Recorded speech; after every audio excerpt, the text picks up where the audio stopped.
Dimanche dernier, nous avons commencé à parler de l'armure du croyant, des armes spirituelles. Et nous allons continuer aujourd'hui en parlant de l'armure du croyant, ses pièces et leurs fonctions. Amen.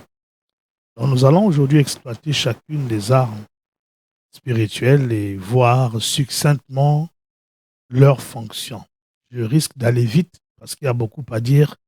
Je ne pourrais pas tout dire, mais je voudrais quand même toucher au moins chaque arme. Il y a peut-être une arme que je vais développer un peu plus longuement que les autres, mais mon objectif, c'est de pouvoir parler d'au moins de toutes les armes. Alors, nous allons prendre notre texte de base, Éphésiens chapitre 6, versets 11 à 18. Moi, je lirai dans une autre version, Parole vivante, mais vous pouvez lire dans votre version. Nous levons pour la première lecture, s'il vous plaît.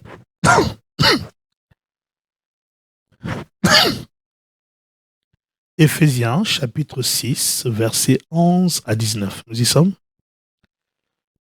Couvrez-vous entièrement de l'armure complète que Dieu vous offre, afin de pouvoir tenir ferme contre toutes les ruses de guerre du diable. Car ce n'est pas seulement de notre combat à nous qu'il s'agit. Nous n'avons pas à lutter uniquement contre notre nature terrestre, ni contre de simples ennemis mortels, mais contre les puissances occultes, contre une organisation spirituelle satanique, contre les dictateurs invisibles qui, dans les ténèbres, veulent contrôler et régir notre monde, contre la légion des esprits démoniaques dans les sphères surnaturelles, véritables agents du quartier général du mal. Voilà pourquoi il vous faut endosser toute l'armure divine, afin de pouvoir tenir bon au mauvais jour, de faire usage de tout l'équipement que Dieu vous offre et de faire tout ce qui vous est possible. Si vous voulez repousser les attaques, remporter la victoire sur tous les ennemis et rester maître de la place. Soyez donc prêts au combat, debout et ferme. Que la vérité soit votre ceinture et la droiture devant Dieu et les hommes votre cuirasse. Chaussez-vous du zèle courageux que donne l'Évangile pour annoncer la bonne nouvelle du salut et de la paix avec Dieu. Soyez toujours prêts à transmettre cette parole. En toutes circonstances, saisissez-vous de la foi comme d'un bouclier contre lequel viendront s'écraser toutes les flèches enflammées de l'adversaire. Prenez le casque du salut ainsi que l'épée de l'esprit, c'est-à-dire la parole et les promesses de Dieu. Demeurez en communion avec l'esprit par une prière persévérante, car l'efficacité de ces armes dépend d'une intercession qui ne se relâche point. Restez donc alertes et vigilants, attentifs aux occasions favorables, remplis de l'esprit, plaidant avec une insistance infatigable pour tout ce qu'il vous aura mis à cœur. Occupez vos veilles à crier à Dieu et à intercéder pour ses serviteurs. Amen. Nous pouvons nous asseoir, merci. Donc, nous sommes en train de parler des armes spirituelles. Dimanche dernier, nous avons rappelé, nous avons vu que la lutte qui nous oppose ou qui oppose les saints à Satan est une lutte armée. C'est un combat spirituel et une lutte armée dans laquelle l'ennemi emploie contre nous des armes. Amen. Donc, nous ne devons pas oser faire le combat spirituel sans armes. Ce n'est pas le zèle simplement qu'il faut. Il faut être revêtu. Ce n'est pas le zèle charnel qu'il faut. Il faut être revêtu de l'armure de Dieu. Pour ceux de ma génération, moi j'ai grandi avec un dessin animé qui s'appelait Les Chevaliers du Zodiaque. Dans Les Chevaliers du Zodiaque, il y avait toujours les histoires de déesses. C'est des légendes un peu romaines, hein, vous connaissez la mythologie. Et puis il y avait la déesse de la terre, Athéna, qui était souvent attaquée par d'autres divinités, qui envoyaient des soldats des fois plus puissants. Et ceux qui défendaient Athéna, il y avait différents chevaliers, mais ceux qui la défendaient vraiment, c'était des chevaliers de bronze, qui en temps normal n'avaient pas le niveau pour se confronter aux ennemis qui venaient. Parce que c'était souvent des ennemis de rang supérieur. Et ce qui se passait souvent, et des fois ils se battaient contre des divinités. Alors, et puis on les massacrait. Jusqu'à un moment donné. Des fois, ils avaient ce qu'on appelait une armure divine. Donc, leur déesse leur envoyait l'armure divine pour se couvrir. Et quand ils avaient cette armure, non seulement ils pouvaient encaisser les coups de ces divinités et vaincre. Et c'est un peu cette image-là que Dieu, je pense qu'ils se sont inspirés de la Bible, toutes ces choses-là. Bon, c'est un peu cette image-là. C'est que nous avons affaire à des entités spirituelles contre lesquelles la chair ne peut rien. Quelle que soit la force que nous avons, quelle que soit la bonté, la chair ne peut rien contre ces divinités. C'est contre ces esprits-là. Et pourtant, Dieu s'attend à ce que nous puissions les vaincre. Nous puissions les combattre et les vaincre. Amen. Donc, Dieu, pour nous aider, il nous a envoyé l'armure. Il nous faut nous revêtir de l'armure. Alors, on a vu qu'il fallait que ces armes soient appropriées. Parce que si tu prends des armes plus faibles par rapport aux armes de l'ennemi, la défaite est certaine. Et donc, il fallait des armes appropriées. Et ces armes-là, c'était les armes de Dieu. Alléluia. Les armes de Dieu lui-même, mais aussi c'était principalement des armes défensives. Pourquoi? Par rapport à la nature du combat qui nous oppose à ces entités-là. Jésus les a déjà tous vaincus. Non, nous n'avons pas besoin de les vaincre. Satan te fera croire que tu as besoin de combattre pour les vaincre. Non, tu as déjà vaincu. Alléluia. Quand Jésus était en train de le vaincre, tu étais en lui. Donc, quand Jésus a vaincu, tu as vaincu. Quand Jésus a vaincu, j'ai vaincu. Le but maintenant, c'est de défendre le territoire. Et les armes que Dieu nous a données ont la capacité d'éteindre l'efficacité des armes de l'ennemi. Alléluia. Donc, c'est important, finalement, de comprendre ces armes-là. Alors, avant d'aller un peu plus loin, il faut rappeler ceci. Dans Éphésiens 6:11, on nous a dit que nous devons nous revêtir de ces armures. Pourquoi? Entre guillemets, déjouer les ruses de l'ennemi. L'ennemi vient avec des armes. Mais Dieu ne nous demande pas, dans son infinie sagesse, ne nous demande pas de nous attaquer à la force de l'ennemi. Non. Il nous demande de lutter contre ces ruses. Parce que, quelle que soit la force de frappe de l'ennemi, il ne peut rien contre nous sans les ruses. Quelle que soit sa force de frappe, il ne peut rien contre nous sans les ruses. Donc, Dieu ne va pas nous laisser le combattre, nous épuiser inutilement.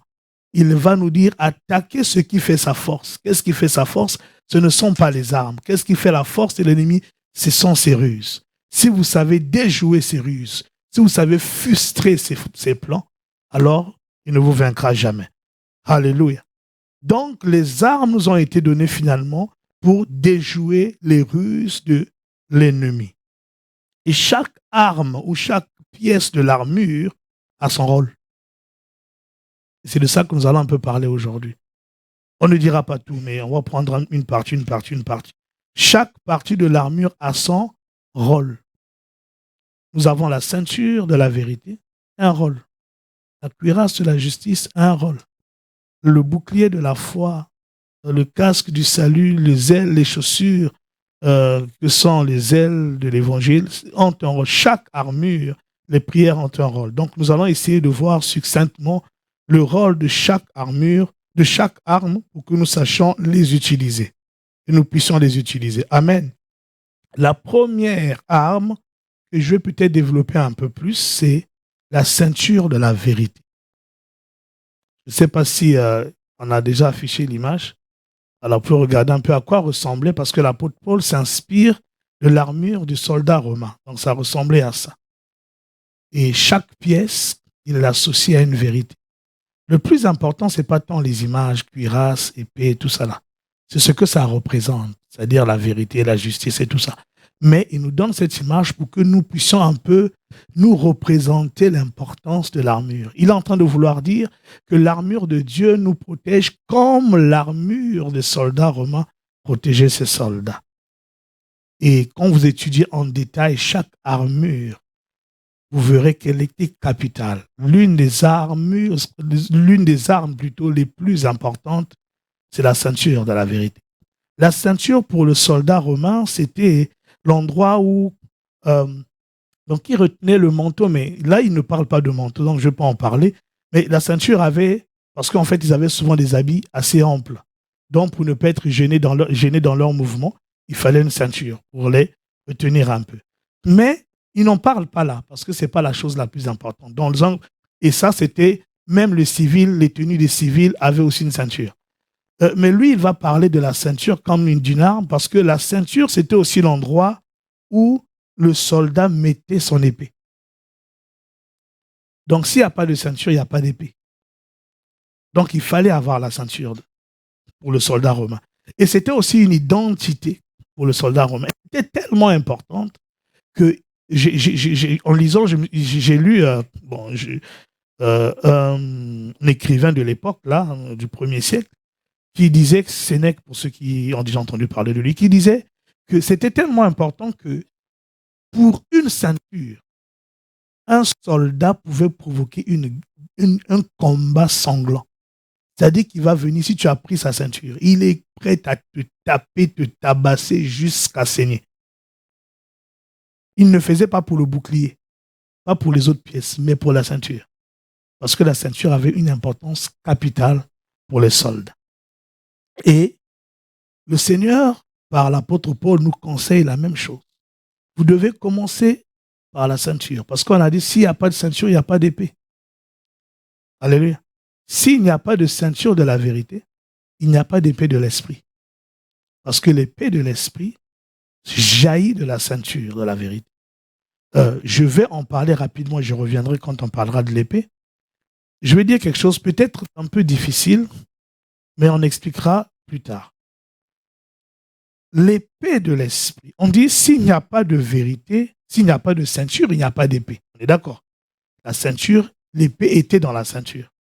Donc, si l'épée pour nous, c'est la parole de Dieu, et il y a la vérité, la ceinture de la vérité, c'est que la parole de Dieu, l'épée de l'esprit, qui est la parole de Dieu, se trouve pour nous dans la ceinture de la vérité. D'accord? Ça veut dire que ce n'est pas seulement les Écritures qui sont la parole de Dieu, l'épée de l'esprit. Ce n'est pas la Bible, l'épée de l'esprit. C'est la vérité qui est dans la Bible.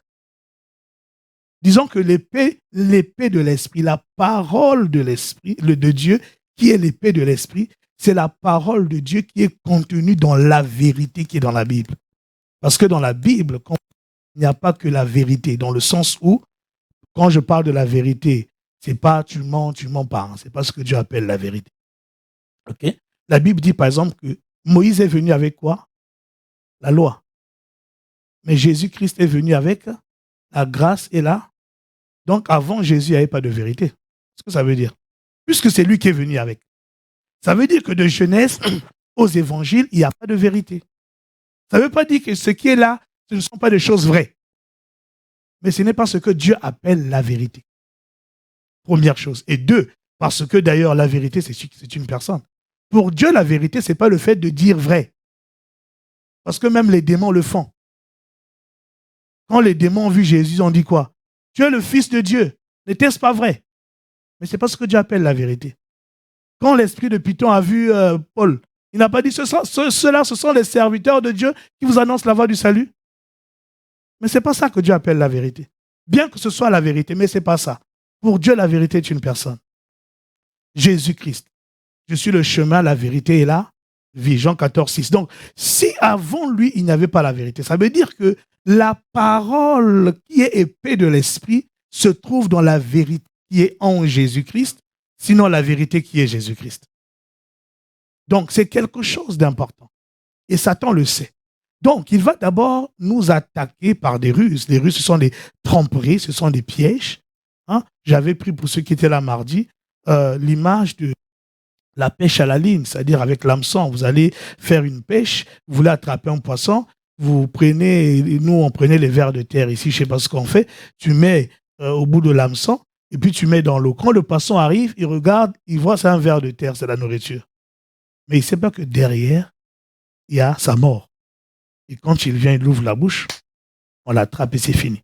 Et c'est ce que Satan fait, en réalité. Il nous trompe, il nous met des pièges, mais derrière, il peut te présenter quelque chose de beau, mais derrière, sache que tu vas perdre plus gros que ce qu'il te présente de beau.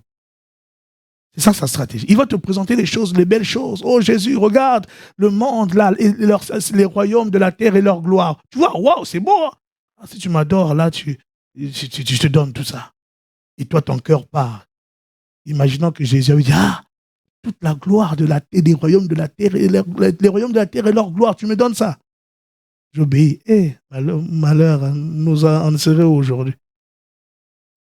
Il présente les belles choses, mais ne te dit pas ce que tu perds. Ce sont ses stratégies. Donc, la première chose que l'ennemi va utiliser sont les tromperies. Et dans ces tromperies, il va s'attaquer d'abord au domaine de la vérité.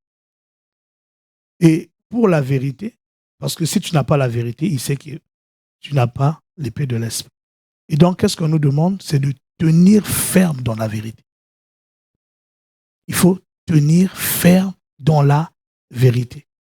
Alors, quand il attaque la vérité sur 4 plans. Le premier plan, c'est la parole de Dieu. Ce que Dieu a dit. Le deuxième plan, c'est Dieu lui-même. Le troisième plan, c'est nous-mêmes. Et le quatrième plan, les autres. Il va attaquer la vérité sur la parole de Dieu, la vérité sur Dieu, la vérité sur nous-mêmes et la vérité sur les autres, les frères notamment. Donc, nous devons être affermis sur la vérité concernant ce que Dieu a dit. C'est pourquoi l'apôtre Pierre, dans 2 Pierre chapitre 1, je ne sais plus quel verset, il dit que vous êtes affermis dans la vérité présente. Oui, il y a une vérité présente. Il faut être affermi dans la vérité présente.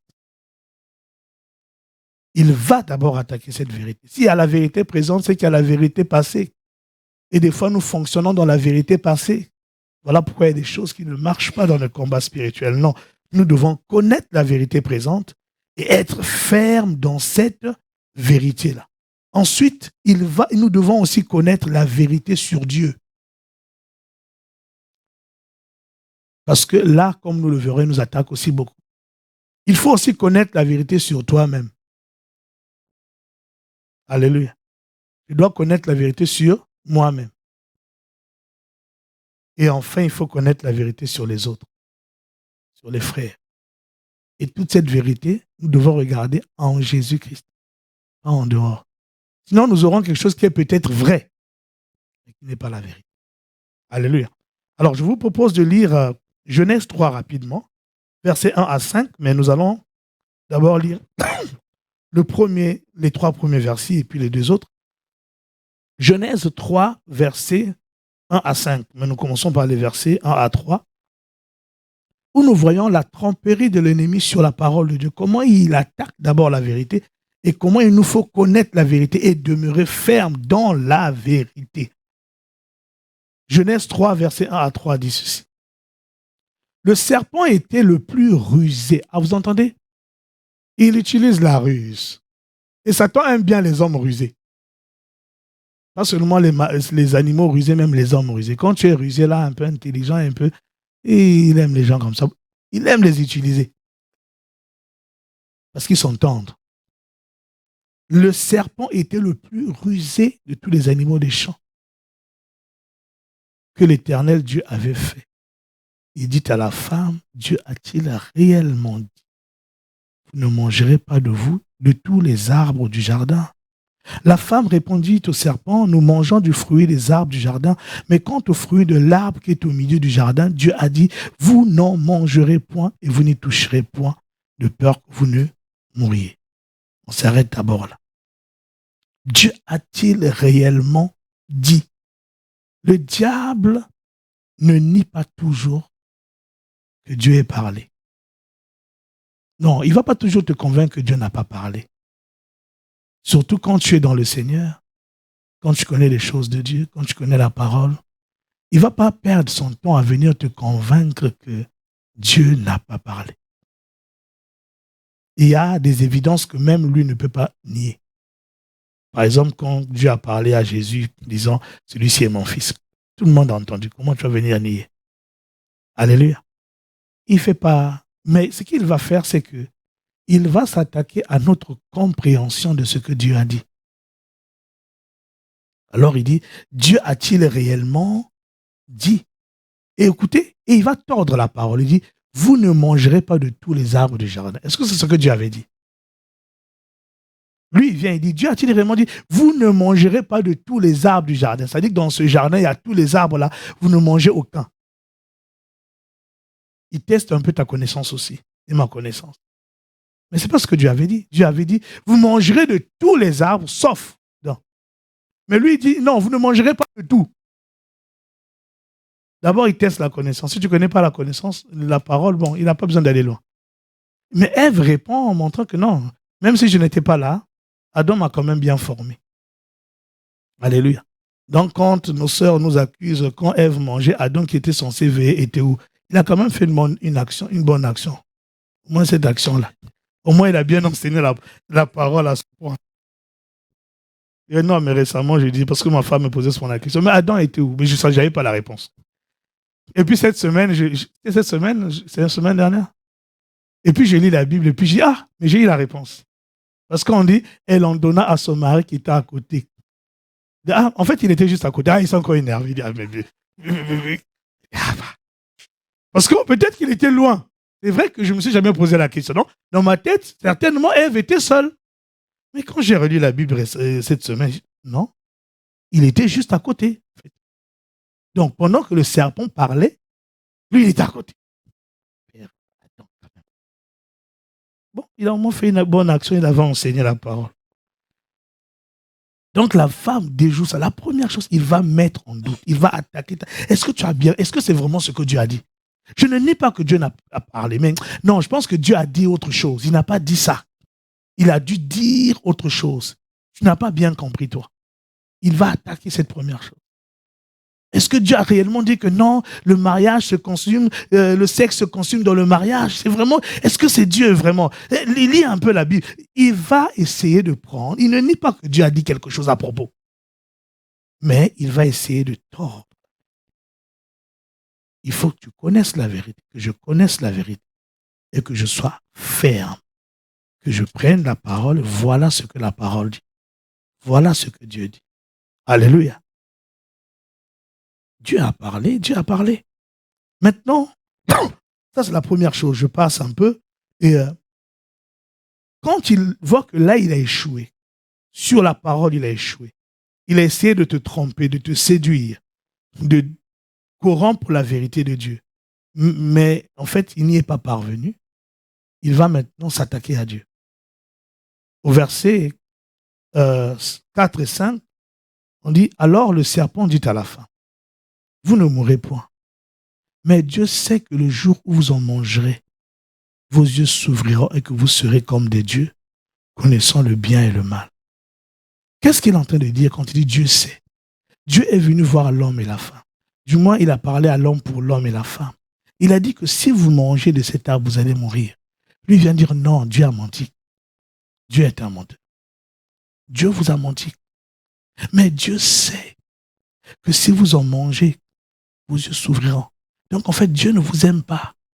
Dieu ne veut pas que vos yeux s'ouvrent, mon gars. Dieu ne veut pas que vous soyez comme des dieux, comme lui. Il veut être seul Dieu, là, sur son trône, là. Il veut être seul. Lui, il n'y a que lui qu'on adore, il n'y a que lui. Voilà, il ne veut pas que toi, tu sois comme lui. Il ne veut même pas que tu connaisses la connaissance, il veut pas. Il veut être seul à connaître. Dieu ne t'aime pas. Il n'a pas fait ça parce qu'il vous aime. Non, il vous a menti quand il a dit que vous allez mourir. C'est comme ça que l'ennemi vient tenter. Il attaque Dieu. Il calomnie Dieu. Si Dieu t'aime, pourquoi cette souffrance? Si Dieu t'aime, pourquoi cette injustice? Si Dieu t'aime, soit disons Dieu est ton père, mais depuis que tu cries là, pourquoi ne répond-il pas? Alléluia. Il vient attaquer ça pour te pousser à la révolte, pour te pousser à l'indépendance, pour te pousser à l'incrédulité. Il va attaquer cette vérité de qui est Dieu. Alors tu dois connaître que Dieu est amour. Tu dois être assis sur le caractère de Dieu. Et le caractère de Dieu, tu apprends à le connaître en regardant à Jésus. C'est en Jésus que Dieu a manifesté qui il est. En Jésus, la Bible dit Dieu a manifesté à la croix, il a manifesté sa justice. À la croix, il a manifesté son amour. À la croix, il a manifesté sa bonté. Quel est celui d'entre nous qui peut, pour sauver le voisin, qui ne l'aime pas, qui le critique, qui l'attaque tout le temps, prendre son fils, même, on n'a pas de fils, mais même son dernier seulement, même si tu as 10 fils, 10 enfants, le dernier là, tu vas le sacrifier pour sauver le voisin. Qui peut faire ça? Aucun de nous. Soyons vrais. Moi, je ne le ferai pas. Même si c'est Dieu qui me dit, je dis non. Ah non? Non, mais c'est vrai, qui le ferait? Mais lui, il l'a fait. Comment on peut douter de cet amour? Mais Satan viendra te dire, non, ne regarde pas la croix, regarde ta situation. Tu n'es pas comme Dieu. Tu n'as pas ça. Tu n'as pas ça. Et Dieu te parle d'amour.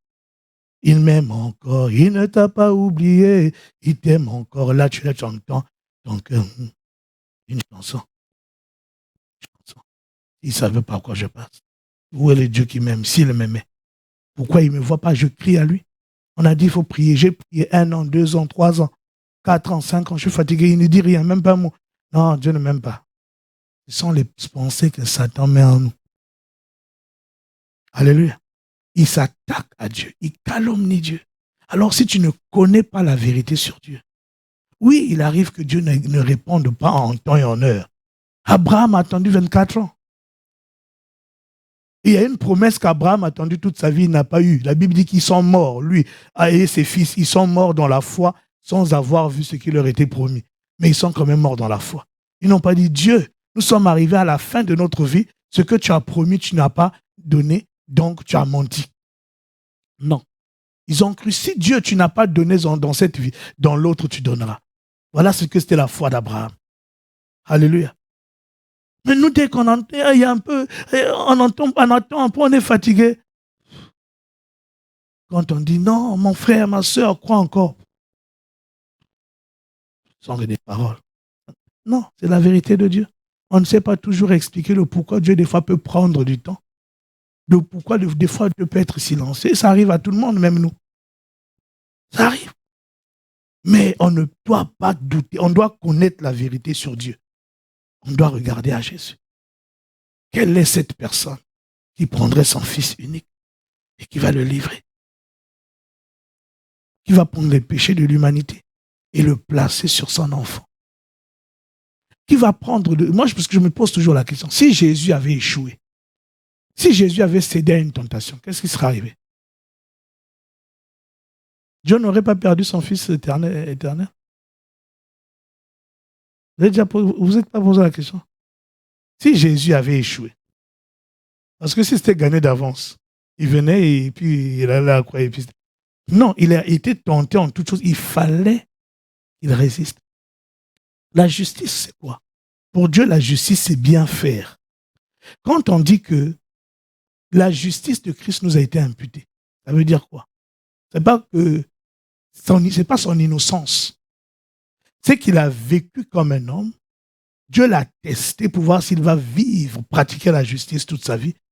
Il a été tenté en tout et il a pratiqué la justice toute sa vie. Et puis Dieu dit, bon, maintenant, cette justice-là, il l'impute à quiconque croit en lui. Donc, quand on dit que tu as été justifié, Dieu considère que tu as pratiqué toute la justice pour avoir la vie éternelle. Mais c'est lui qui a pratiqué, c'est pas toi, c'est pas moi. Alléluia. C'est ça la justice. C'est pas juste, non, c'est l'innocence de Jésus, non. C'est la vie de Jésus, la vie d'obéissance, la vie d'obéissance à la loi, d'obéissance à Dieu, d'obéissance aux autorités, d'obéissance à tous les principes que Dieu a établis. Il a été éprouvé 33 ans durant. Et puis jusqu'à la mort de la croix, Dieu a vu, oui, toi tu es juste, tu as pratiqué toute la justice. Mais comme aucun homme ne pouvait, tout homme qui croit en toi, ce que toi tu as fait, je lui impute ça. Je considère que c'est lui qui a pratiqué toute ma justice. C'est ça l'imputation. Donc Jésus a dû subir. Alléluia. Non, s'il avait échoué. Compliqué. Donc il faut tenir, ne cédons pas quand l'ennemi vient mettre du doute sur Dieu. Qui est Dieu? Le caractère de Dieu. Si tu as un doute, va dans la prière, enferme-toi, prends la Bible, médite Jésus, vois la compassion de Jésus. Vois tout ce qu'il a fait. Et laisse l'Esprit te montrer le portrait de Dieu en te faisant contempler Jésus. Jusqu'à ce que tu vois, oui. Et puis, tu continues la route. Sinon, l'ennemi va réussir à nous éteindre, à nous atteindre plutôt. Amen. Donc, il va attaquer la vérité de la parole, de ce que Dieu a dit. Tu dois savoir qu'est-ce que Dieu a dit. De manière spécifique, mais surtout de manière générale. Comment je peux savoir ce que Dieu a dit de manière générale? Hébreux chapitre 1, verset 1 à 2.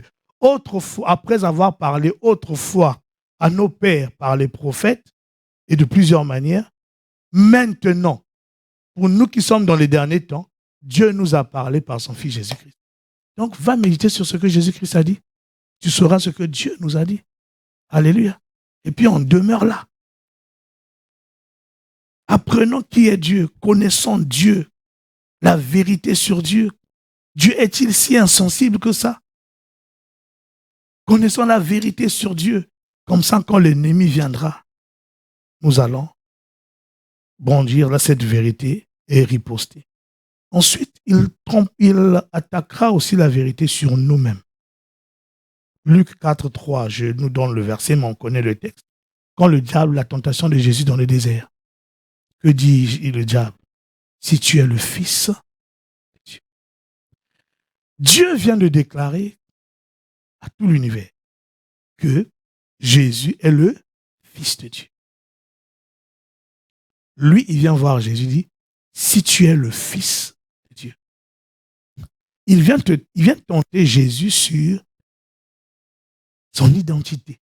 Il veut mettre un doute dans la tête de Jésus que tu n'es pas vraiment le Fils de Dieu. Peut-être que tu ne l'es pas. Il veut enseigner Jésus sur c'est qui le Fils de Dieu. Mais qu'est-ce qu'il en sait, lui? Il a déjà été Fils de Dieu. Faites attention aux gens qui viennent. Toi, tu veux être enfant de Dieu, mais lui-même, il n'est pas chrétien. Mais il veut t'enseigner comment le chrétien doit être. Sois d'abord chrétien, montre-moi comment on est chrétien et je te suis. Mais ce n'est pas parce que tu as lu 2 versets, même toi qui es chrétien, qu'est-ce que tu en sais? Des fois, ça passe par les gens, mais c'est l'ennemi qui vient derrière. Des fois, c'est juste l'ennemi qui veut te pousser, qui veut te faire sortir de tes gants, qui veut te pousser à la faute. Si tu es chrétien, pourquoi tu agis comme ça? Oui, mais un chrétien aussi, c'est un saint, mais ce n'est pas un parfait. On parle du perfectionnement des saints. Donc, je suis saint, mais pas parfait. Dans le processus de perfectionnement, ça veut dire qu'il peut arriver que j'ai un écart. C'est un chrétien. Laisse-moi t'enseigner qui est un chrétien. Parce que des fois, les gens ont l'impression que chrétien, ça veut dire parfait. Vous ne faites jamais d'erreur. Jamais, jamais. Et surtout, si tu es pasteur, c'est pire encore. Même les frères et sœurs croient que le pasteur, jamais, jamais, le jour où le pasteur fait une erreur, non, lui aussi c'est un saint en perfectionnement. Alléluia. Bien sûr, ça demande beaucoup de responsabilité. Nous devons être des modèles, donc on ne peut pas vivre comme tout le monde. On doit se faire beaucoup d'efforts mais ça peut arriver sous la pression, même David. Parce que vous savez, il y a des attaques des hommes de Dieu qui sont dues à leur chair, c'est eux-mêmes, leurs erreurs. Mais il y a des attaques, en fait, c'est une attaque spirituelle qu'il a subie qui le pousse à la faute. Par exemple, David qui fait le dénombrement. À cause de lui, Dieu tue je ne sais pas combien de personnes en Israël. La Bible dit que c'est Satan qui est venu exciter David. Et dans un autre texte, on explique pourquoi Satan excite David. C'est parce que, non, c'est le même texte. Parce qu'on dit Satan en avait contre Israël. Alors il va exciter David à la faute. Il veut atteindre le peuple, mais il s'attaque au berger. Et des fois, c'est comme ça. C'est ce qui arrive aux hommes de Dieu. On voit le peuple là, bon, moi je vais attendre, comment je vais faire? Pasteur Grâce. Comme ça, si lui il a atteint là, ça arrive là-bas et puis. Alléluia. Donc, Satan des fois va venir, non. Mon identité ne dépend pas de ce que... Et puis si vous regardez, à quel moment il tente Jésus sur son identité?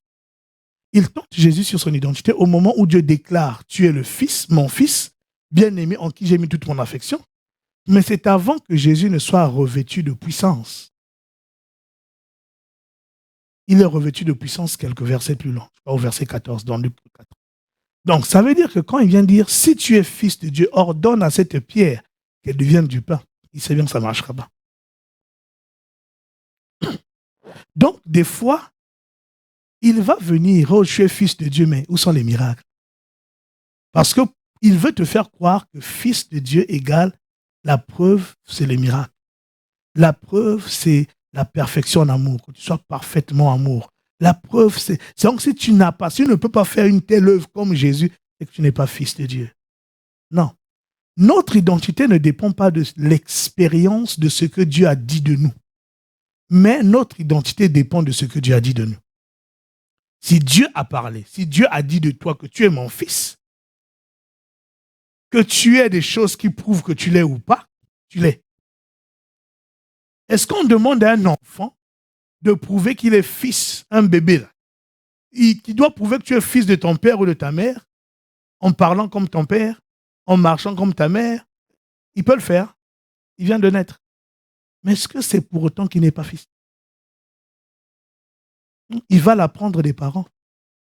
Et puis s'il y a un doute, il y a l'ADN qui parle. Mais c'est certainement pas sa propre bouche, ni la bouche des autres. Il y a des moyens, il y a des voies autorisées qui peuvent prouver la filiation. Donc, nous, Dieu dit, tu es mon fils. Si tu doutes, la Bible dit que tu as reçu le Saint-Esprit qui rend témoignage à ton esprit que tu es enfant de Dieu. Maintenant, si ça ne marche pas, l'habitation de l'Esprit en toi-même prouve que tu appartiens au Seigneur, donc tu es enfant de Dieu. C'est ça notre ADN.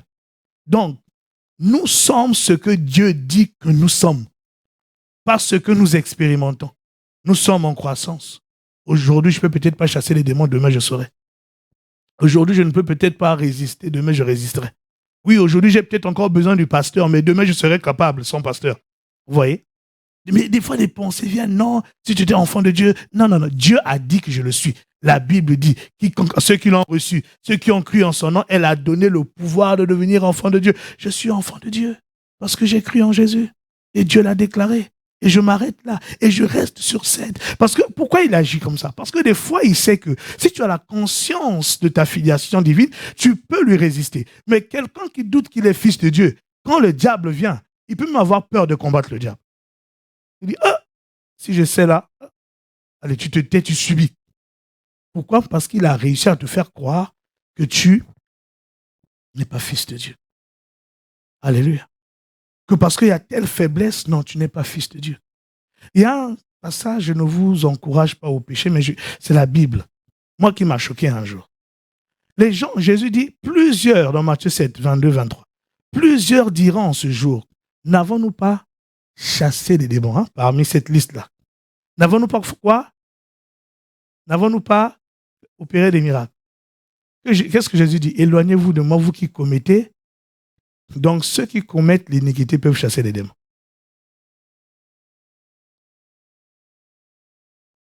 Mais toi qui es fils de Dieu. Donc, parce que je ne suis pas parfait dans ma condition, je dois attendre d'atteindre une certaine perfection pour oser. Oh, tu viens, je te chasse. Alléluia. Si celui qui commet l'iniquité peut chasser les démons, Jésus demande même, si vous dites, moi, ce n'est pas le Belzébul, vos fils, par qui les chassent-ils? Étaient-ils sauvés? Non. Ils n'étaient même pas avec Jésus. Donc, si eux, ils peuvent chasser les démons, moi, enfant de Dieu, alors lui va essayer de t'embrouiller pour t'affaiblir aussi. Donc, il faut tenir ferme dans son identité. Alléluia. Ensuite, il va attaquer aussi, je passe vite, tes frères. Dans Apocalypse 12, 10, on parle de lui comme l'accusateur de nos frères. Il les accusait devant Dieu nuit et jour. Mais aujourd'hui, il ne les accuse plus devant Dieu nuit et jour. Mais il les accuse auprès de qui? Auprès de toi. Auprès de moi. Tu vois ce que ton frère a fait là? Il ne t'aime pas. Non, il ne t'aime pas, il ne t'aime pas. Il a des projets maléfiques contre toi. Il est contre ton succès. Même son succès là est contre ton succès. Vous voyez, Caïn et Abel. Abel, Dieu a accepté. Caïn s'est fâché. Qu'est-ce qu'Abel a fait à Caïn? Et on dit de Caïn qu'il était le fils du malin. Pourquoi? Parce que justement, il avait laissé le péché entre le malin, entre le convaincre que ton frère là, son succès auprès de Dieu est content. Tue-le. Comme ça, Dieu va t'aimer. Il n'aura que toi, et donc il n'aura Dieu que pour toi. Vous voyez? Et le meurtre pour nous, dans la Nouvelle Alliance, c'est aussi la haine. C'est pas seulement tuer. Non. Quand tu hais ton frère, tu es un meurtrier, dit la Bible. Dieu compte au ciel, il a tué tel jour. Le jour où il a eu la haine là, meurtrier. Alléluia. Le diable vient nous pousser à ça. Ton frère ne t'aime pas. Non, tout ce qu'il fait là, c'est des phases. Il est hypocrite. Non. Mais même si, surtout s'il commet l'erreur. Ah, tu as vu, non? Tu as vu. Tu as vu. Tu ne peux pas lui faire confiance. Agis comme ci, agis comme ça, agis comme ça. Non. Nous avons dans notre royaume une manière de traiter les ennemis. Ton frère n'est pas ton ennemi. Même s'il peut arriver qu'il agisse en ennemi. Je répète, ton frère ou ta sœur n'est pas ton ennemi. Même s'il peut arriver qu'il agisse comme tel. C'est-à-dire qu'il agit envers toi comme un ennemi. Mais il n'est pas ton ennemi. Mais même s'il le devient, comment traitons-nous les ennemis dans notre royaume? Matthieu 5, 44. Aimez vos ennemis. Donc, plus il est, plus il est ennemi, plus tu l'aimes. Plus tu l'aimes. Plus tu l'aimes. Pour ne pas laisser à l'ennemi la place. Et on a un bel exemple dans la Bible, c'est l'exemple de Joseph.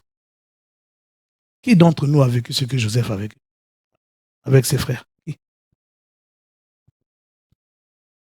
Vous pensez que Satan n'était pas là? Joseph, tes frères là ne t'aiment pas. D'ailleurs, regardez sa première réaction. Quand ses frères viennent, il comprend que ce sont ses frères. Au départ, ce n'est pas l'amour fou. Il fait des choses. Hein. Il est pied. Tout ça, il fait beaucoup de choses. Mais après, il les accueille favorablement. Il les fait habiter dans la meilleure partie du pays. Il les sauve de la famine. Il renonce à se venger. Même quand ses frères ont peur, il va nous tuer. Il dit, mais qui suis-je? Je ne suis pas Dieu pour... Vous avez fait le mal, c'est vrai. Dieu l'a transformé en bien. Ça s'arrête là. Et c'est comme ça qu'on doit agir. Alléluia. Ne laissons pas l'ennemi venir nous diviser. Parce qu'il sait qu'un royaume divisé ne prospère pas. Il y a des gens qui ne vont faire ce que Dieu leur a donné de faire avec impact que s'ils restent ensemble jusqu'à la fin. Et des fois, l'ennemi vient faire quoi? Il vient diviser. Alléluia. Donc, c'est important de comprendre que notre frère, il faut connaître la vérité sur ton frère. C'est ton frère, ce n'est pas ton ennemi. Même s'il arrive qu'il agisse en ennemi, c'est ton frère. Tu dois l'aimer. Donc, tout ça, l'ennemi, son objectif, c'est quoi? Que ce soit quand tu te tentes sur la parole, sur la vérité sur la parole, sur ce que Dieu a dit, sur Dieu lui-même, sur toi-même, sur ton frère, c'est pas que ça marche ou ça marche parce qu'il te dit. Ce qu'il veut, c'est que tu lui obéisses. Pourquoi? Parce qu'on devient esclave de celui à qui on obéit. Il sait que si tu lui obéis, que ça ne marche pas, tu deviens esclave. C'est comme ça que Adam a vendu l'humanité et qu'on s'est tous retrouvés dans les problèmes. Parce qu'il a simplement obéi. Moi, j'aime dire, Adam n'a pas commis l'impudicité, ni d'adultère, ni de meurtre. Hein, les gros péchés là. Il n'a commis, même dans les dix, il n'a pas convoité. Il n'a pas manqué de respect aux parents, il n'en avait pas. Il n'a pas adoré. Il y a, les 10 commandements, il n'y a pas. On a juste dit ne mange pas, il a mangé. Voilà les problèmes. Quand nous obéissons à Satan, n'oublions pas, hein, c'est une guerre où il veut prendre notre place. Donc, quand tu lui obéis, tu deviens esclave. Donc, tu lui cèdes ton leadership. Il prend la place. Alléluia. Vous arrivez souvent, par exemple, va prier. Ah, j'ai pas envie de prier. Ah, aujourd'hui, je ne prie pas. Maintenant, le lendemain, quand je veux prier, la lutte. Hein. Et pourquoi? Parce que tu as cédé ta place. Quand tu as refusé la première injonction. La pensée de prier ne peut jamais venir de la chair. Jamais. Les affections de la chair sont inimitiés contre Dieu. Celui qui vit selon la chair s'affectionne aux choses de la chair. Celui qui vit selon l'esprit s'affectionne aux choses de l'esprit. Les affections de la chair sont inimitiés contre Dieu. Elles sont contraires à Dieu. Elles ne peuvent pas se soumettre à Dieu. Elles ne veulent pas se soumettre à Dieu. Et elles ne le peuvent même pas. Alléluia. Et puis on dit les désirs de la chair sont opposés aux désirs de l'esprit. Il n'y a pas de Bon, sur ces désirs-là, il y a correspondance, ça peut être la chair ou l'esprit, non. Il n'y a pas d'intersection. C'est complètement indépendant. Donc, la pensée de prier qui peut monter à un moment donné ne peut jamais venir de la chair, de l'esprit. De même, la pensée qui te dit non, reporte, ça ne peut jamais venir de l'esprit, de la chair. Et quand je cède, ça nous arrive tous. Maintenant, on va prier. Le soir ou je ne sais pas à quel moment. Bon, Seigneur, là, je suis disposé, je vais prier. Et tu te bats, tu lis la Bible, tu proclames, tu te fâches même. Et puis tu arrêtes. Bon, allez, c'est bon. Dieu, je veux te prier, toi tu fais les chichis. Bon, allez. C'est bon. Non, parce qu'en fait, quand à un moment donné, il m'avait poussé à le faire, moi, je n'ai pas discerné que c'était lui. J'ai cédé à la voix qui me disait non, je remettrai demain. Non. Oui. Et il a pris la position. Et des fois, il faut beaucoup de violence. Des fois, il faut que tu fasses un jeûne. Et tu te coupes de tout, tu fais un jeûne, tu coupes la télé, les réseaux, et la Bible, tu lis seulement, tu lis, tu essaies de te forcer, tu chantes, ça marche pas, mais tu restes là jusqu'à ce que Dieu, à un moment donné, quand il a pitié, tu sens que ça commence à... Allez. Alléluia. Alors, passons rapidement aux autres armes, pour le temps qui reste. La cuirasse de la justice. Le mot cuirasse, dans le grec, signifie deux choses. Première chose, ça vient du mot thorax. Le thorax, et ça signifie plus ou moins la même chose aussi, c'est la poitrine. C'est la première définition. Mais il y a une deuxième définition qui nous intéresse. Parce que là, ici, la cuirasse ne décrit pas une partie du corps, mais une arme. Il dit une cuirasse, donc c'est un corset consistant en deux parties et protégeant le corps des deux côtés du cou jusqu'au ventre. J'avais une autre image que je n'ai pas donnée, mais ce n'est pas grave. On voyait vraiment la cuirasse. Les deux parties. Il y a une partie comme ça, il y a une partie comme ça, et ça fait le tour des deux côtés. Donc, la cuirasse a deux parties. Pourquoi il parle de ces deux parties? Il prend cette image parce que la cuirasse de la justice, donc la justice aussi a deux parties. Il y a la partie légale et il y a la partie vitale, c'est-à-dire la partie de l'expérience. Paul dit dans Philippiens 3:9, et d'être trouvé en lui non avec ma justice, celle qui vient de la loi, mais avec celle qui s'obtient par la foi en Christ, la justice qui vient de Dieu par la foi. C'est-à-dire que ce soit Dieu, même quand l'ennemi vient, assure-toi que la justice avec laquelle tu t'opposes à lui, ce n'est pas la justice de tes œuvres. Ce n'est pas je jeûne 2 fois par jour, par semaine, je donne la dîme, je fais ceci, je fais cela comme le pharisien. Non. Tu dois accepter le fait que tu es juste uniquement par la foi en Jésus. Ça, c'est la partie légale. Si tu vas sur la base des œuvres, tu seras terrassé. Ça, c'est le premier côté de la justice. Je suis juste par la foi en Jésus. Pas parce que j'ai fait de bonnes œuvres. Ici, ce n'est pas une question de bonnes œuvres. On ne se tient pas devant l'ennemi parce qu'on a fait de bonnes œuvres. Les bonnes œuvres sont nécessaires pour nous, pour notre conscience. Parce que si, effectivement, étant justifié, je ne pratique pas les bonnes œuvres, je me laisse vulnérable à l'ennemi. Surtout si je ne suis pas encore affermi dans la première partie. Qu'est-ce qui va se passer? Quand je vais vouloir m'opposer, hey, l'autre jour là, c'est pas toi qui as menti. C'est vrai. Hein? Comment je vais aller faire le combat? Allez, ta propre conscience et tu fais naufrage par rapport à la foi. Vous voyez? Donc, c'est bon aussi d'avoir l'autre côté, de s'efforcer, d'être sincère, de vivre une vie où je pratique la justice. Exemple, on nous a prêché la justice entre-temps. Je ne sais pas si vous vous en êtes rendu compte quand on a parlé de la restitution, par exemple. C'est une pratique de la justice, simplement. C'est une pratique de la justice. Et quand je m'efforce à pratiquer la justice, donc le deuxième aspect, je me tiens devant lui par la justice légale, pas sur base de mes œuvres, mais je m'efforce à faire des bonnes œuvres pour ne pas non plus lui donner accès à moi. Parce que quand ma justice est basée sur les œuvres, ce qui va se passer, c'est qu'il va t'accuser. Et puis, ben, en fait, tu vas croire ces accusations. Et puis, tu vas laisser pénétrer la flèche de l'accusation. Donc, la cuirasse ne te servira à rien. Alors, il faut parer ça en se disant, je suis juste parce que justifié par le sang de Jésus. C'est la seule base. Même si tu es le plus saint des saints, jamais n'ose dire que c'est ta sainteté.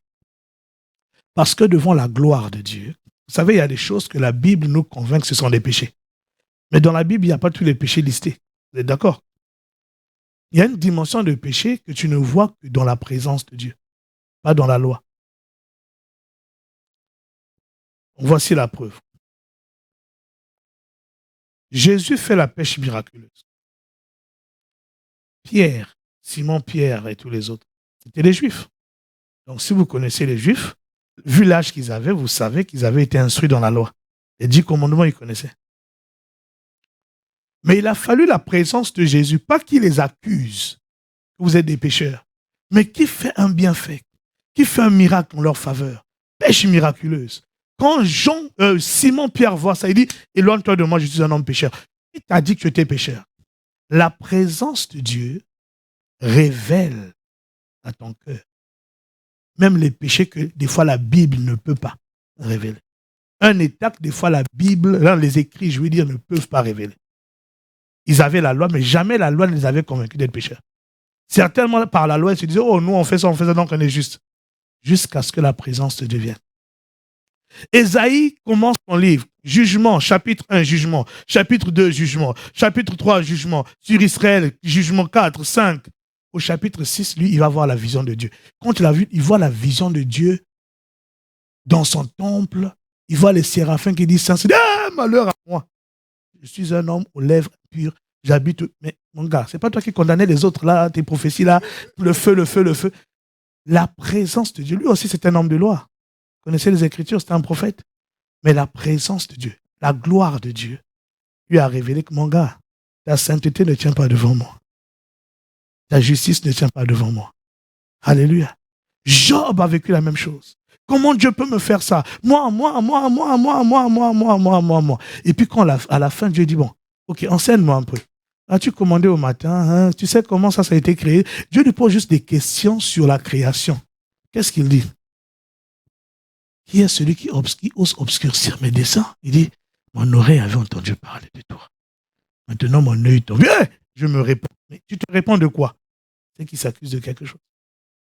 Alléluia. Donc, la gloire de Dieu révèle des fois ce que les écrits ne peuvent pas révéler. Donc, il ne faut pas se baser sur parce que tu as l'impression que tu vis une vie quand même, donc ça va. Non. Rends grâce à Dieu parce que tu marches dans la justice, mais que ta foi soit toujours sur le sang de Jésus. Je suis juste, pas parce que je fais des bonnes œuvres, mais parce que le sang de Jésus m'a justifié.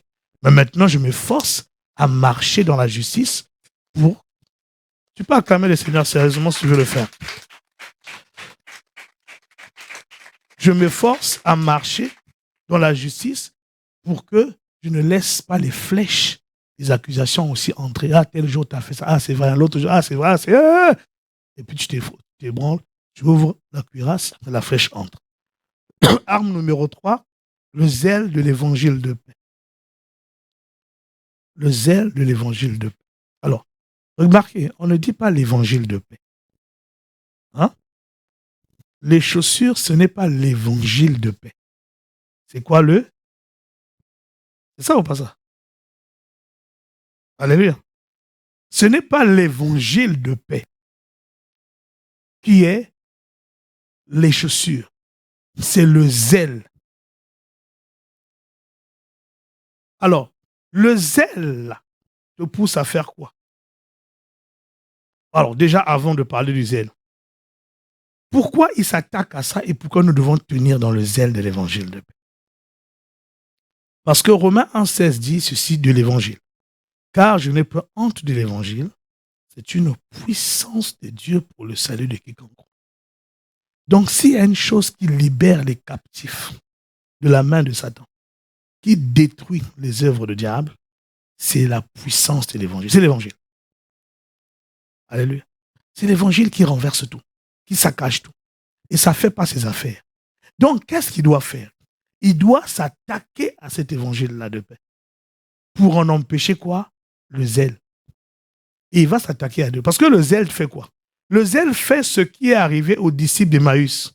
Il marche, Jésus enseigne, tout ça. Et puis quand les yeux s'ouvrent à table, il voit qu'il est ressuscité. Il venait de faire 12 kilomètres à pied, certainement fatigué. Et puis ils avaient peur parce qu'il faisait nuit. Ils ont dit à Jésus, non, rentre. Là, il commence à faire nuit. Mais quand la révélation de la résurrection est venue, à l'instant, ils n'ont même plus mangé. Ils sont sortis de la maison. Ils ont fait 12 kilomètres la nuit. Je ne sais pas d'où est venue la force. La peur qu'ils avaient est partie, juste pour aller annoncer, il est ressuscité. Vous voyez le zèle que ça a donné? Quand le zèle de l'évangile est là, te poussera à évangéliser. Et si tu évangélises, Satan sait que je suis dans les problèmes. Alors je dois m'attaquer à ça. Comment il fait? Il va s'attaquer d'abord à ta compréhension, à ta méditation, ta compréhension, ta connaissance de l'évangile. Parce que si tu comprends l'évangile et que tu es rempli de l'évangile, la Bible dit que c'est de l'abondance du cœur que la bouche, tu vas parler. Il sait que si tu es rempli de l'évangile, tu vas parler. Et c'est pourquoi même des fois, au niveau de nous pasteurs, il combat ceux qui prêchent l'évangile dans l'église pour nous empêcher de prêcher l'évangile. On peut parler de tout. On peut parler de comment tu vas devenir... Mais il va nous empêcher de parler de l'évangile pour que vous découvriez l'évangile. Parce qu'il sait que si vous ne comprenez pas l'évangile, la Bible, ce n'est pas l'évangile. La Bible contient l'évangile. Mais tout ce qui est dans la Bible, ce n'est pas l'évangile. Donc, il faut comprendre qu'est-ce que l'évangile. Lui, il va venir, il va nous embrouiller, nous autres pasteurs, pour vous enseigner tout, sauf l'évangile. Alors, nous allons être remplis de tout, sauf de l'évangile. Mais si nous sommes remplis de l'évangile, même quand tu voudras t'éteindre, te taire, tu seras comme Jérémie qui a dit, j'ai dit, je ne veux plus parler. Mais quand même, quand j'ai dit ça, sa parole est en moi comme un feu. J'en suis rempli, je ne peux pas contenir. Je serai obligé de dire, Jésus t'aime. Tu seras obligé de parler. Et rien que ça là, c'est nous qui sous-estimons la puissance de l'évangile. Satan sait que c'est puissant. Alors il va tout faire pour qu'on ne soit pas rempli de l'évangile, qu'on n'entende pas parler de l'évangile, qu'on ne connaisse pas l'évangile, qu'on ne comprenne pas l'évangile. Et puis il y a autre chose qu'il fait. Quand on a compris les persécutions, les moqueries, parce que ça refroidit. Hein. Dans l'église primitive, quand on a attrapé les apôtres, on les a menacés, ils sont venus raconter. L'église a prié. Dit Seigneur, remplis-nous d'assurance. Ça veut dire quoi? C'était un peu parti. L'assurance était un peu partie. Ils ont dit non, Seigneur, remplis-nous d'assurance. Là, oh là là là là. Remplis d'assurance et fais que par la main de ton saint serviteur Jésus, qu'il se fasse des miracles. Remplis. Et puis quand ils ont commencé à prier, le lieu où ils étaient à trembler, ils furent remplis du Saint-Esprit. Ils sont mis à parler. Automatiquement, ils sont partis. Parce que le zèle était revenu. Alléluia. Donc, il s'attaque au zèle. Alors, il faut tenir ferme aussi. Comment? Il faut chercher à connaître, à méditer l'évangile. Cherchez à ce qu'on vous prêche l'évangile. Cherchez à connaître l'évangile. Et priez. L'arme de la prière agit ici. Quand vous sentez intimidé, tout ça là, Seigneur, comme eux là, tu les as remplis de l'esprit, l'assurance est venue. Moi aussi, remplis-moi de l'esprit. Alléluia. Parce que tu ne sais pas quand tu vas dire un truc, qui va être sauvé.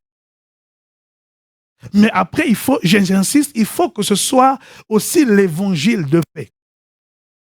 Parce que des fois, quand nous évangélisons, nous disons juste aux gens, venez à l'église. C'est bien. Mais il y en a qui ne viennent pas. Au moins, celui qui vient peut avoir l'espérance d'entendre l'évangile. Mais tous ceux à qui on dit viens, ils ne viennent pas. Alors, où ils vont entendre l'évangile? Ce jour-là, prêche-lui Jésus. Comprends l'évangile, c'est quoi? C'est l'évangile de paix. Dieu s'est réconcilié avec les hommes. Il a donné son fils, mon gars. Tes péchés que tu as là, Dieu les a déjà pardonnés en Jésus. Reconnais seulement que tu es pécheur et accepte Jésus automatique. Tu prêches simplement comme ça là. Il croit qu'il ne croit pas, la parole est tombée. Et Dieu sait ce qu'il va faire. Mais quand tu vois seulement... non, ça, c'est pas... Ce que nous appelons évangélisation, ce n'est pas l'évangélisation. Souvent. Ne confondons pas distribution de tracts, à moins que le tract là ait un message évangélique. Là, oui. Là, oui, c'est de l'évangélisation. Même si tu n'as pas parlé, mais voilà, s'il y a un petit message, car Dieu a tant aimé le monde, bon, tu as distribué un message. Et l'objectif, c'est que la personne lise au moins. Maintenant, et donc tu peux faire Parce que les gens, ils prennent, ils ne lisent pas. Donc, si toi, tu n'as pas le courage de parler, tu lui donnes, s'il prend quand même, lis-le devant, regardez ce qui est écrit. Tu lis ça pour lui, il a entendu. Toi, tu es parti. Alléluia. Parce que l'évangile est puissant. Dieu sait, et Satan craint l'évangile. Donc, il va tout faire pour tuer ce zèle-là, même sur les réseaux. Il y a 1 an ou 2, j'ai fait un songe. C'est là où j'ai compris que les réseaux, là, en fait, nous, on s'amuse, mais c'est puissant.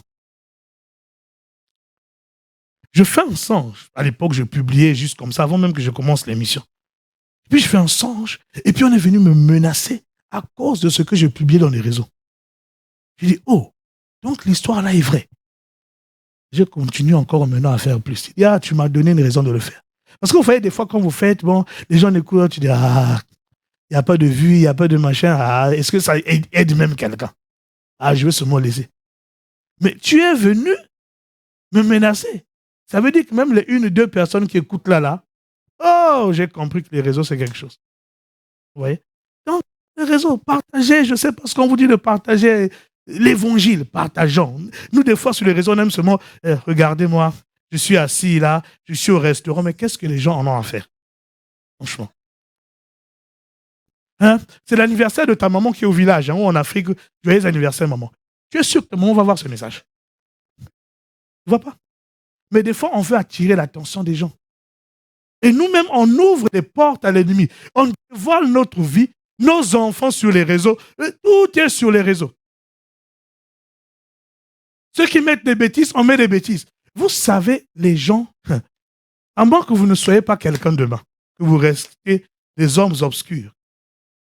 Quand Dieu vous élève, même quand vous êtes élevé dans le monde, les gens vont chercher les tweets que vous avez fait ou les tweets que vous avez fait il y a 10 ans, 12 ans. Et ils savent trouver. Ne dites pas que non, moi, mon compte est privé. Non, il y a des spécialistes. Et quand ça va sortir, quand le pasteur Marcelo, je pense qu'on le connaît, tous s'est marié. C'est là où tous on a su que sa femme avait été Miss. Mais quand j'ai vu les photos, j'ai dit, mais heureusement, il n'y avait pas de photos compromettantes. Parce qu'il y a des Miss là aussi, quand elles sont Miss, hein, elles sont Miss. Hein. Tout est dehors. On allait fouiller. Ah, on est en 2025. Là, c'est une histoire de 2019 ou 11. Qui a eu la pensée d'aller chercher les archives? On a sorti ça. Bon, imaginez que c'était catastrophique. Hein? Les réseaux ne nous appartiennent pas. Le prince de la puissance de l'air est celui qui maîtrise les réseaux. Donc, tout ce qu'on met là, moi, c'est pour ça que je ne mets jamais les trucs de mes enfants. Je ne mets même plus mes photos. Quand j'étais jeune, je savais cette folie. Maintenant, non. Si je mets ça par d'autres choses de l'évangile, rien, ça reste comme ça. Ne donnons pas nous-mêmes à l'ennemi le bâton pour nous faire battre. Alléluia. Le bouclier de la foi. On dit qu'il peut éteindre les traits enflammés du malin. Les traits, l'apôtre Paul utilise l'image des traits, des flèches. Mais je crois s'il avait été à notre époque, il aurait utilisé l'image des missiles balistiques. Donc le bouclier de la foi, moi j'appelle ça le bouclier anti-missile du malin. Il y a, pour ceux qui connaissent, qui a déjà entendu parler du dôme de fer. Le dôme de fer, c'est un bouclier israélien. Ce bouclier-là, il est conçu pour intercepter tous les missiles qui peuvent... Vous voyez l'environnement où ils vivent là. Il y a l'Iran à côté, il y a le Liban, les Hezbollah. Donc, ils ont développé un système pour intercepter tous les missiles qui peuvent être lancés des pays ennemis. Surtout que même là, ils commencent à un peu titiller tout le monde là. Donc, ils ont un bouclier pour ça. Alors, il arrive qu'une ou deux pénètrent quand même. Mais de manière générale, c'est un bouclier qui arrive à intercepter quasiment tous les missiles, enfin la majorité. On appelle ça le bouclier du dôme de fer. Et ça, c'est notre dôme de fer. La foi, c'est notre dôme de fer.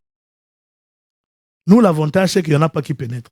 Si tu tiens ferme dans la foi, les choses, tous les missiles seront arrêtés. Amen. Et ce sont les amis de Daniel qui nous l'ont montré. nous l'a enseigné dans Daniel 3, versets 17 à 18, je crois. Ils disent, notre Dieu, celui que nous servons, est capable de nous délivrer de cette fournaise et de ton pouvoir. Et il nous délivrera notre roi. Et même s'il ne le fait pas, tu dois savoir ceci, notre roi. Nous ne servirons pas tes dieux et nous n'adorerons pas la statue d'or que tu as fait dresser. Même si Dieu ne nous délivre pas, on ne te sert pas. Nous lui restons fidèles. Et eux, l'épreuve, c'était quoi? Une fournaise, c'est l'image des épreuves. On les a mis dans la fournaise. Mais leur foi a arrêté la puissance du feu. Ils sont sortis de la fournaise. La fournaise était tellement chauffée, extraordinairement chauffée, dit la Bible, 7 fois, que les personnes qui les jetaient dans la fournaise, dès qu'ils ouvraient la fournaise, eux, ils sont à l'extérieur, mais la chaleur qui sortait les consumait tous, ils mouraient. Maintenant, eux, on les a jetés à l'intérieur, on a fermé. Mais quand on revient le lendemain, les gens, ils sont encore là. Le roi d'abord rêve. Il dit, combien on en a mis là-bas? 3. Il dit, mais moi, j'ai rêvé, il y en a 4. J'ai vu 4 personnes à l'intérieur. La puissance de la foi. Le bouclier de la foi. Le feu a été envoyé, mais le bouclier de leur foi l'a arrêté. Quelle foi, quelle audace. Nous là, commence à se plaindre. Notre génération, le zèle de service diminue, la prière, la vie d'intimité diminue, les murmures commencent parce que Dieu, on n'a pas eu ce que nous avons demandé à Dieu. Et tout ça, c'est toujours l'ennemi. Il faut apprendre à ne pas céder.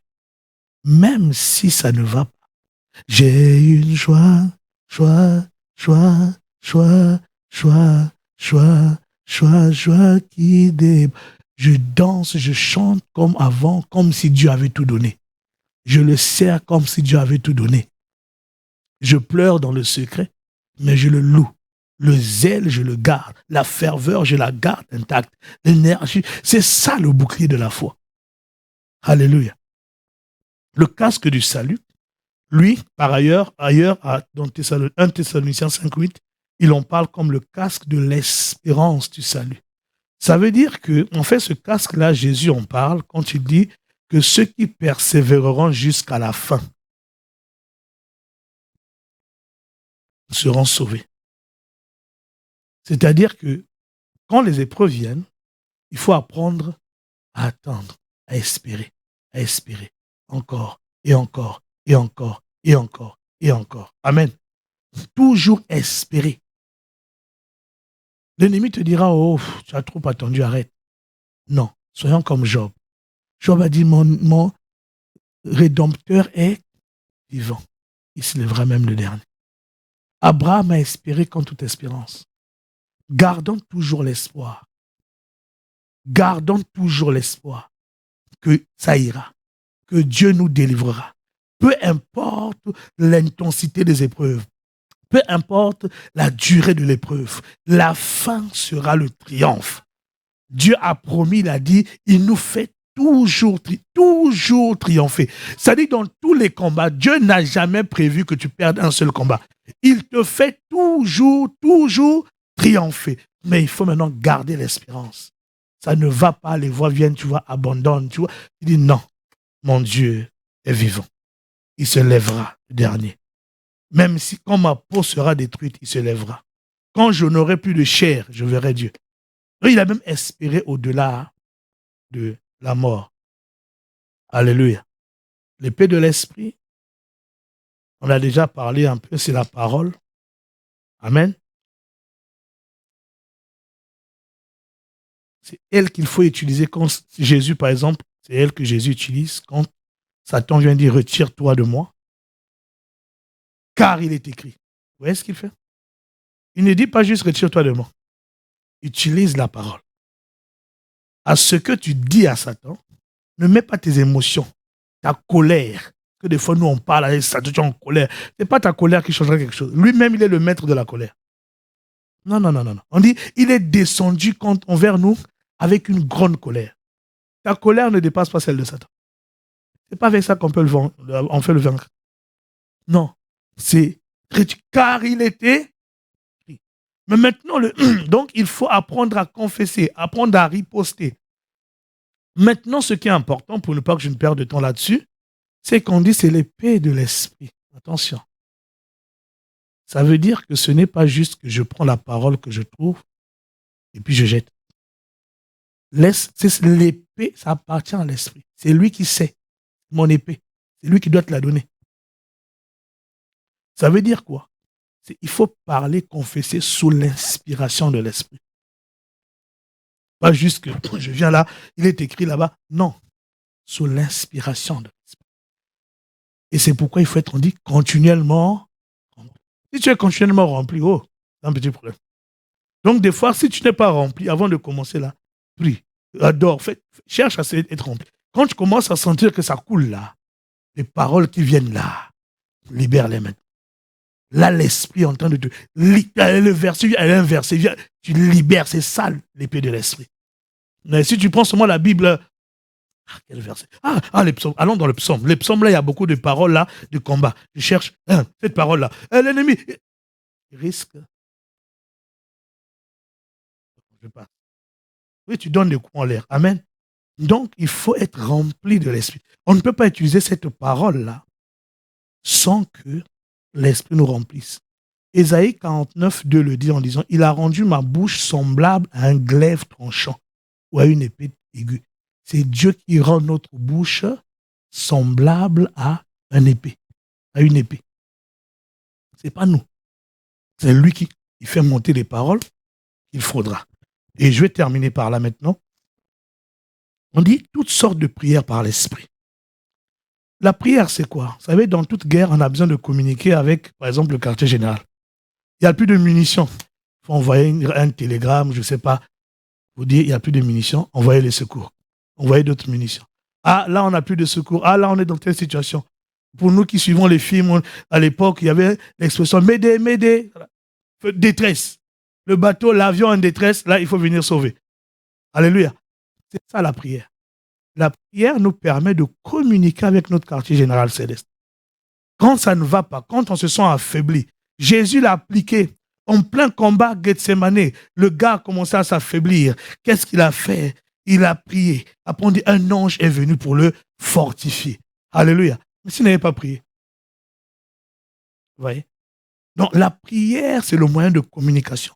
On fait passer des informations au quartier général pour que nous puissions maintenant recevoir le secours qu'il faut. Maintenant, quelque chose d'important que le Seigneur m'a expliqué ce matin, que je n'avais pas compris. Souvent, nous, quand nous parlons de prière de combat. Mais c'est quoi la prière de combat? Regardez, le texte dit quoi? Faites en tout temps par l'esprit quoi? Ça veut dire qu'en temps de guerre spirituelle, Dieu ne s'attend pas à ce que tu fasses un type de prière, par exemple comme la prière d'autorité seulement. Toutes sortes de prières. Toutes sortes de prières est une prière de combat. Action de grâce, ça peut être une prière de combat. Intercession, ça peut être une prière de combat. Pétition, accord. Un a chassé 1000, deux ont chassé 10 000. Donc là, c'est la prière d'accord. On se met au moins à deux. Un type de prière. Quoi d'autre comme type de prière? La louange peut être un type de prière. Prière d'abandon. Toutes sortes. C'est pourquoi c'est aussi important de le faire. On dit par l'esprit. Parce qu'en réalité, c'est l'esprit qui sait dans ce combat-là s'il faut prendre autorité, s'il faut louer, s'il faut rendre grâce. C'est l'esprit qui sait. On ne fait pas toujours la même type de prière, le même type de prière quand on est dans un combat. Jésus, par exemple, à Gethsemane, est dans un combat, n'est-ce pas? Mais quel type de prière a-t-il fait? Prière d'abandon. Il n'a pas pris autorité sur l'ennemi. On dit qu'il a prié même, sa sueur est devenue comme grumeaux de sang, comme des grumeaux de sang. Il a prié, il a crié. Mais il l'a fait. Il n'a pas dit, oh Satan, toi tu veux mon feu. Non. Prière d'abandon. Toutefois, non pas moi, mais l'esprit l'a conduit dans la prière d'abandon. Mais des fois, l'esprit, non. Là, dans cette histoire-là, il faut que ce soit la prière d'autorité. Mais des fois, il peut sentir, non. Ton ennemi, là, c'est l'ennemi, intercède. C'est dans l'intercession qu'il y aura la victoire. Ne le hais pas, ne le combat pas, intercède. C'est l'esprit qui sait. Alors, on ne fait pas faire, je finis par là, on ne peut pas faire la guerre sans Saint-Esprit, sans la communion de l'Esprit.